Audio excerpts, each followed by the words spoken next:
Hi, I'm Steve Bilderback, and I'm the controller here at Cambridge Engineering. We're looking for an accounting specialist to join our accounting team.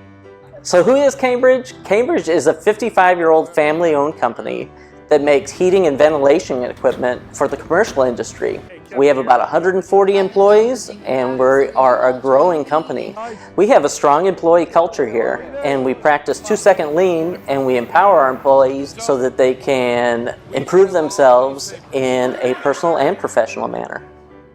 For this accounting role, we are looking for somebody that has some experience with the general ledger, with month-end close, and hopefully with some cost accounting in a manufacturing environment.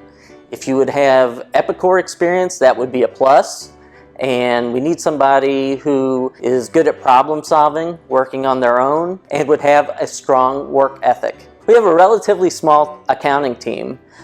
We're in charge of accounts receivable, accounts payable, collections, and spoiler alert, me. I'm looking for somebody that has 3 to 5 years experience and a degree in either accounting or business. So if this interests you, please check us out on social media or check out our website and apply. Thank you.